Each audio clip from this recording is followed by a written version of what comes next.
Las Vegas, 2003. The desert air outside Caesar's Palace smells like exhaust and cheap cologne. Inside, the lights never dim, the carpets never change, the machines never sleep. And behind table 14, dealing blackjack to a rotation of drunk tourists and hollow-eyed regulars, stands David Moore, 24 years old, $4.50 an hour, tips included. He is, by every measurable standard, nobody. But David is watching. That is the thing casinos never account for. The man dealing the cards can see everything. He can see which pit boss favors which corner. He can see where the cameras point and, more importantly, where they don't. He can see how a table full of losing players draws a pit boss's attention away from the man quietly winning 3 tables over. He can see the shift changes, the clock rotations, the precise moment a supervisor's attention drifts toward a loud argument near the craps tables. David Moore dealt blackjack 6 days a week for 2 years, and the entire time he was conducting a slow, meticulous study of something far more valuable than the minimum wage Caesar's Palace was paying him. He was studying the architecture of human blind spots. Most people who walk into a casino see the spectacle, the lights engineered to keep you stimulated without overwhelming you, the carpet patterns designed to push your eyes upward toward the tables and away from the exits, the absence of clocks and windows that collapses your sense of time until an hour feels like 15 minutes. What David saw was the infrastructure beneath all of that. The cage where chips were counted, the surveillance room behind the mirrored panel above the floor, the way pit bosses moved in overlapping patrol patterns that always left at least one small gap. He was 24 years old and earning almost nothing, and he was receiving an education that no university in the world could have provided. Every system, no matter how sophisticated, is ultimately run by people. And people blink, people get distracted, people develop habits, patterns, assumptions. A casino floor looks like a fortress, cameras everywhere, pit bosses circling like satellites, surveillance rooms humming with monitors. But David understood something fundamental about how all that machinery actually worked. It was designed to catch what it expected to see. It was not designed for what it had never imagined. The specific blind spot David identified lived inside roulette. After the wheel stops spinning, the dealer's job is to clear losing bets and pay winning ones. The sequence is efficient and practiced. But in that moment, the few seconds of paying winners, the dealer's focus moves forward. They do not look back at what they just collected. They assume the bets were exactly what they appeared to be. They have no reason to do otherwise. That assumption was about to cost the global casino industry millions of dollars over the next 2 decades. By 2005, David Moore was sitting at his kitchen table at 2 in the morning, surrounded by casino chips the way another man might surround himself with engineering blueprints. Red $5 chips, black $100 chips, green 25s. He had been turning the same problem over in his mind for months. Card counting worked for blackjack, but casinos had adapted. Dice manipulation worked for craps, but the table geometry made it nearly impossible to execute cleanly. Roulette was pure chance. You could not predict the wheel. You could not control the ball unless you changed your bet after the ball had already landed. That was the idea. Not a new idea, exactly, but David's execution of it was something else entirely. He stacked 2 chips, a red $5 chip on top, a black $100 chip underneath. From directly above, from any standard surveillance camera angle, the bet looked like $5. A tourist bet, forgettable. But if the wheel landed on your number and the dealer reached in to pay you, they would flip the stack, see the black chip underneath, and be obligated to pay you at the full $100 rate. 35 to 1 on $100, $3,500 for what appeared to be a $5 gamble. The mechanics of the move itself were simple. If the wheel went against you, you grabbed both chips fast before the dealer could examine them. You looked disappointed. You muttered something under your breath. You signaled the body language of a man who had just thrown away $5 on a hunch. You moved on. If the wheel went your way, you stayed perfectly still and let the dealer discover what was underneath. You did not lunge forward. You did not smile. You did not react in any way that suggested you already knew what the dealer was about to find. The whole thing depended on one thing above all others. You had to look exactly like a man who had simply placed a slightly unusual two-chip bet. Not a cheat, just an eccentric. A tourist who stacked his chips in a strange way. Someone the casino would remember as odd but not criminal.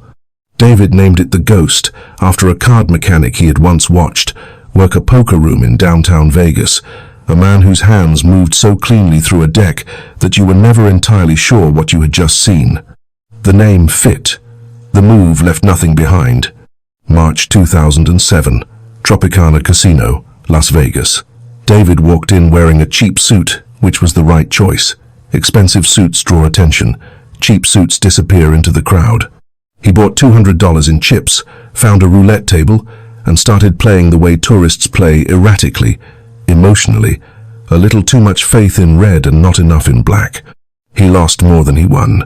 After 20 minutes he had the table's attention exactly where he wanted it, which was nowhere near him.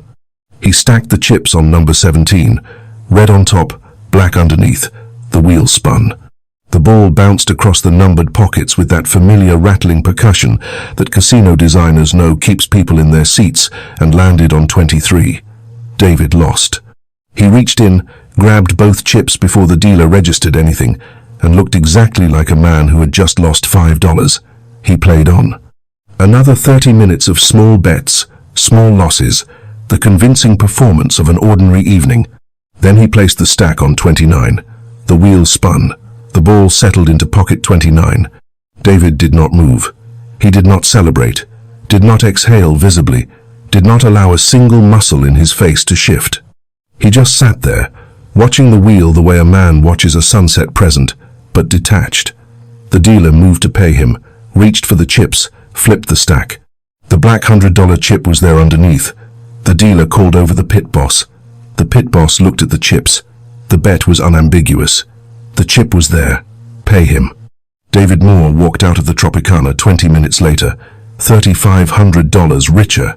The casino did not know they had been cheated. The dealer thought nothing of it. The pit boss had already moved on to the next table. The surveillance cameras, angled from above, had caught exactly what he intended them, to catch a man placing a two-chip bet and winning. Nothing in any protocol, in any training manual, in any security briefing, had prepared any of them for what David Moore had just done to them, because nobody had ever done it before. Not like this. Not with this patience, this preparation, this understanding of how the machine would respond. The Ghost worked. Nobody knew. And David Moore began to understand the scale of what he had built. Over the next year, he turned the technique into a science. The optimal bet size, he determined, was somewhere between $100 and $500 on the hidden chip. Any higher and the payout attracted immediate supervisory attention, triggering reviews that could unravel everything. Any lower, and the risk was not worth the exposure. He learned the rhythm of the move at least 45 minutes between attempts at any given table, with normal gambling filling the space between. He learned to read the floor the way a pilot reads weather, which pit boss was tired, which one was distracted by the high roller at baccarat, which surveillance camera had a narrow angle.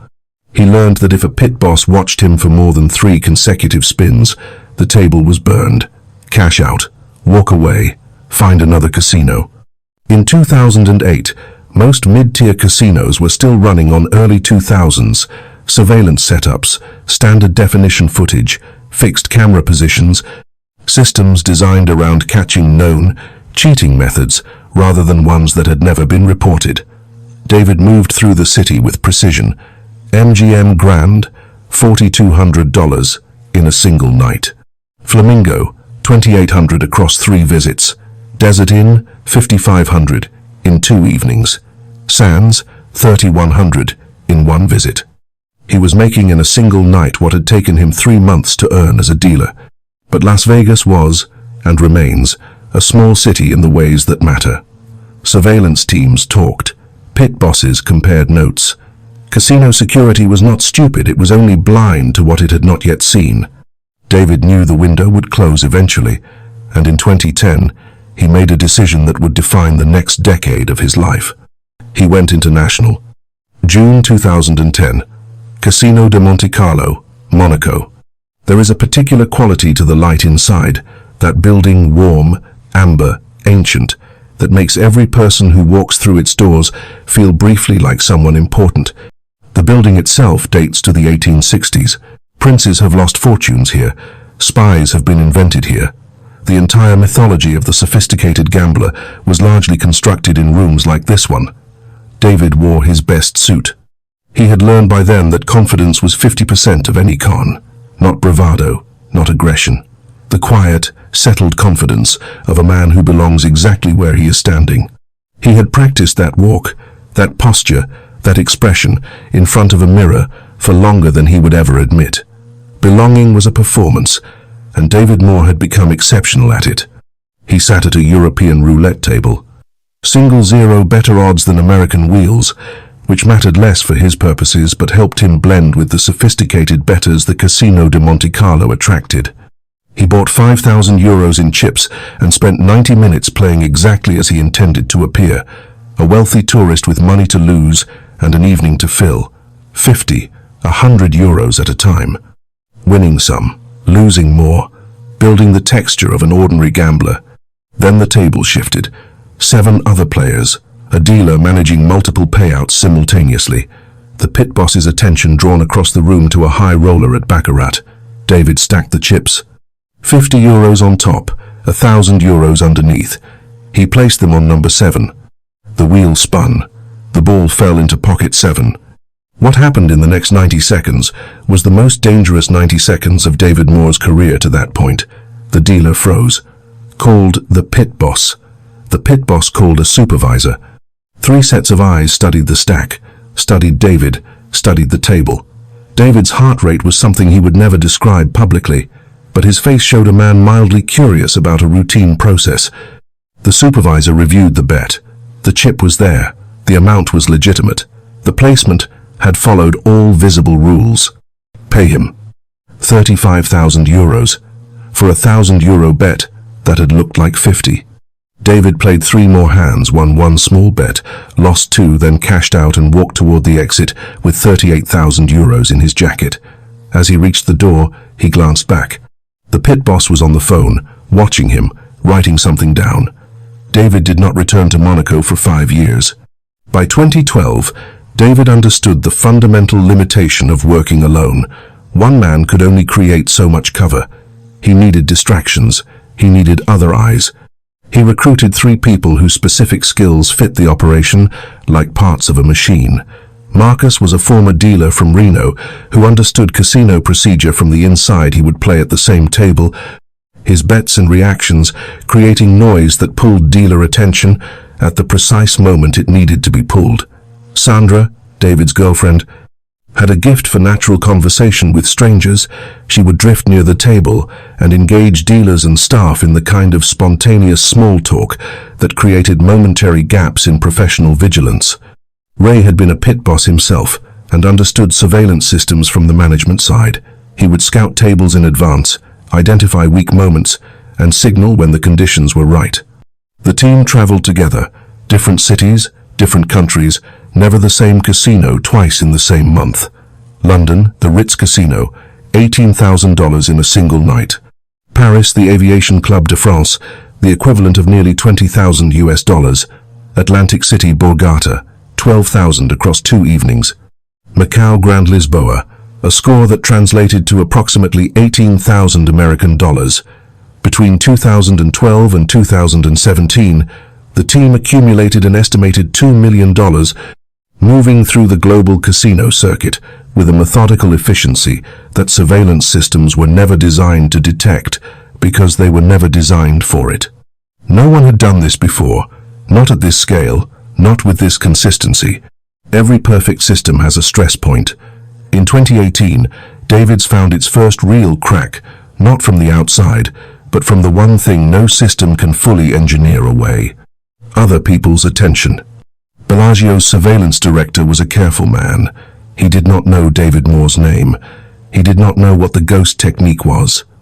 But he had noticed something in the data over 3 weeks of observation: a player who lost consistently on small bets and won improbably often on large ones. Not every time. Consistently losing on small bets and occasionally winning big was normal. But the specific pattern, the ratio, the profile, was wrong in a way that surveillance experience made visible even when the mechanism remained invisible. They installed a new camera, 4K resolution, ceiling mounted directly over table 7, David's preferred table. David did not notice.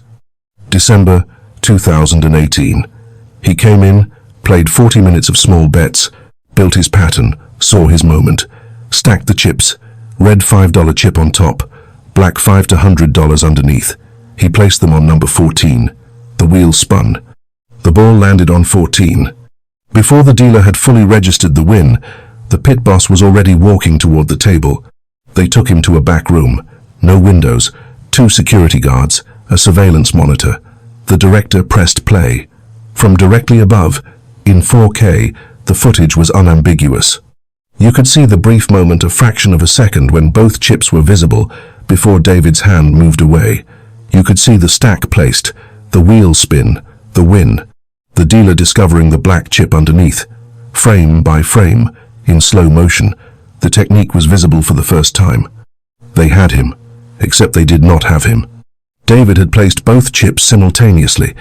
He had not moved them after placement. The $500 chip had been in the stack from the beginning. Obscuring a larger chip with a smaller one was unusual. It was theatrical. It was clearly designed to deceive. But was it cheating?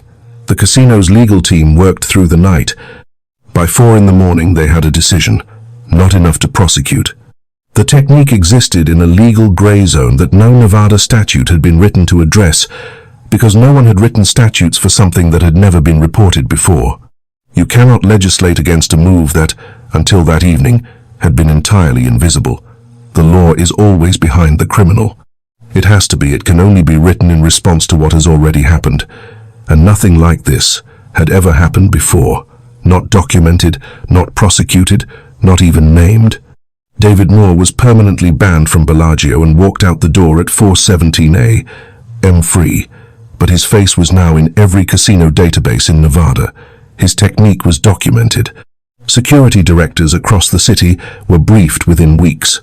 The golden era of the ghost in Las Vegas was over. What followed came not from casinos but from within the team itself. In March 2020, Marcus was arrested at Caesars Atlantic City, not for chip switching, but on an unrelated outstanding warrant. When investigators ran his background and found the financial profile, extensive international travel, large cash deposits, no declared professional income, they offered him a deal. Give us the name at the center of the operation, and the warrant becomes manageable. Marcus held for 2 days. Then he accepted. The FBI opened a file. Evidence gathered. A timeline was constructed.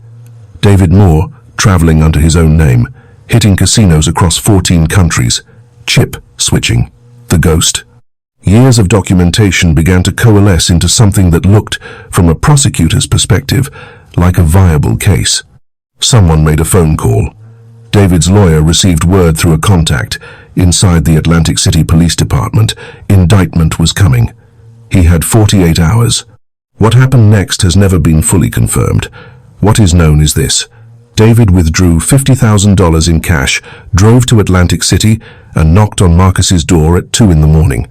They spoke for 3 hours. The next morning, Marcus called the FBI and retracted everything. He wanted his lawyer. He would not testify. Without his testimony, the case was circumstantial, suspicious patterns, financial anomalies, nothing a prosecutor could take before a jury with confidence. The file went cold. Marcus disappeared, reportedly to Mexico.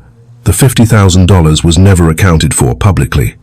David has never confirmed what was said during those 3 hours. November 2021, Las Vegas Convention Center. The International Association of Gaming Investigators, 800 security professionals from casinos around the world gathered for their annual conference. The agenda included a session titled The Most Wanted Casino Cheats. Slide 3 showed David Moore's photograph. The presentation described a man who had hit casinos in 7 countries and accumulated an estimated $5 to $7 million through a chip-switching technique on roulette tables. No known aliases. Last confirmed sighting, Bellagio, December 2018. 800 security professionals memorized that face. That same evening, because David either did not know about the conference or had grown too comfortable, he walked into the MGM Grand. The pit boss on duty had attended the morning session. He recognized the face from slide 3 within 30 seconds. His hand went to his radio. Code yellow, table 12. David saw the hand movement. He had spent 19 years reading casino floors, and a pit boss reaching for a radio while making eye contact was a language he understood instantly. He stood and walked toward the exit at a pace that was not quite casual, but not yet running. Security was faster, 4 guards converging. He changed direction, moved through the main casino floor, past the slot machines, through the poker room, toward the service corridors in the back. A guard was 10 feet behind him when David pushed through the kitchen, past cooks who turned to watch without quite understanding what they were seeing, and out the service exit into the parking lot. His car started. He knew Las Vegas streets the way he knew roulette tables, every angle, every blind spot. He did not gamble in Las Vegas for 2 years after that night. By 2022, David Moore was 43 years old. He had been running the Ghost in one form or another for 19 years. He had hit casinos across 14 countries. He had made, by various estimates, somewhere between $5 and $7 million. He had been arrested twice, interrogated more times than he could reconstruct in detail, banned from dozens of properties across multiple continents, and had escaped prosecution through a combination of legal gray zones, a retracted testimony, and an almost supernatural ability to read a room and walk out of it before the room closed around him. The world was changing in ways the Ghost could not outrun. 4K cameras and AI-assisted pattern recognition were becoming standard across major properties. Facial recognition software, no longer primitive, was fully operational in Nevada. Surveillance databases were shared internationally in real time. The blind spots that had made David Moore possible were narrowing year by year, and he understood perhaps better than any active gambler alive that the men who got caught were the ones who kept going after the conditions that had made them successful had already expired. He stopped. Not quietly, not in the way a man retreats into obscurity. David Moore stopped cheating casinos and immediately began writing a book about it. The manuscript took 6 months. He called it House Edge, and he wrote it with the specificity of someone who had nothing left to hide and everything to explain. The Ghost technique in full operational detail, the team structure, the international circuit, the close calls, the interrogations, the psychology of surveillance and how to read it, exploit it, and eventually outgrow it. Most valuably, he wrote from the perspective of the dealer, the pit boss, the security director, the people whose assumptions had made his career possible. He wrote about how casinos think, what they watch for, where the architecture of their attention naturally creates gaps. The book was not a confession. David had never been convicted of anything. It was something stranger and more valuable than a confession. It was a technical manual, written by the only person on earth who fully understood the technique from the inside. Every detail was there because David understood that vagueness would make the book useless, and usefulness was the only reason to write it. He was not seeking absolution. He was offering expertise. There is a difference, and David Moore understood that difference better than most. When the book was published in early 2023, casino security directors read it with something between fury and revelation. It was, functionally, a manual for cheating. But it was also the most detailed inside account of casino security vulnerabilities ever made public. The man who had spent 19 years exploiting those vulnerabilities had just handed the industry a map to close them. The phone started ringing before the first month of publication was done. It was not the FBI. It was not prosecutors. It was casinos. MGM Grand, the same property he had sprinted through 2 years earlier, offered him a consulting contract, $10,000 per day, to train their surveillance team. David accepted. Within a year, he was working with every major property in Nevada. Caesar's Palace, where he had dealt blackjack for $4.50 an hour, now flew him in for $10,000 a day. Bellagio, where they had interrogated him for 6 hours in a windowless room, brought him in to rebuild their entire security education program. The consultancy spread internationally. Monte Carlo, where a pit boss had written down his face in 2010. Macau, Atlantic City. The circuit of casinos he had spent nearly 2 decades stealing from was now paying him to teach their security teams how to catch people like him. The symmetry of it was not lost on David. He had spent 19 years in those rooms as the threat, the quiet man at the roulette table, who was always a little less ordinary than he appeared. Now he stood at the front of training sessions and watched the same pit bosses, the same surveillance directors, the same institutional machine lean forward and take notes on everything he said. The knowledge had not changed. The application had. That is the thing about expertise, built through genuine mastery. It does not expire when the original purpose does. It simply finds a new direction. He published a second book in 2024. He gave keynote addresses at gaming industry conferences. He appeared in documentaries, television segments, casino training videos. By 2025, David had made more money as a consultant than he had ever made running the Ghost. The irony is almost too clean to believe, but it is the thing about David Moore that resists the usual narrative shape of the casino cheat story. He did not get caught. He did not get prosecuted. He did not end up broke, or imprisoned, or dealt some karmic corrective by the industry he had spent 19 years outwitting. He walked away when the conditions changed, took the knowledge that would have eventually destroyed him, and licensed it back to the people he had taken it from in the first place. He never stopped beating casinos. He just changed the table he was sitting at. The Ghost technique itself, the red chip on top of the black, the wheel spinning, the moment of discovery, eventually became required curriculum in casino security training programs worldwide. Dealers are now taught to examine chip stacks before a spin, not after. Surveillance cameras are positioned at angles that make two-chip concealment visible from multiple simultaneous perspectives. Pattern recognition software flags any player whose large bet win rate significantly outpaces their small bet performance across an evening. The specific blind spot that David Moore identified in 2005 while sitting at his kitchen table at 2 in the morning no longer exists in any major casino on Earth. Every countermeasure traces back, directly or indirectly, to the technique he invented and the book he wrote about it. He closed it himself. That is the part that casinos had not anticipated. The man who found the hole spent 20 years walking through it, and then spent the next 20 years teaching the industry how to fill it. There is no equivalent of that in the conventional story of the casino cheat. The cheat gets caught, or the cheat gets away. That is how the story is supposed to end. David Moore found a third option, and it turned out to be more profitable than either of the first two. Las Vegas, 2003. A 24-year-old dealer learning how the machine works, watching the blind spots, taking notes, deciding, quietly, that minimum wage is not how this story ends. It wasn't luck. It never was. It was 19 years of methodology, patience, and a single chip stacked exactly right.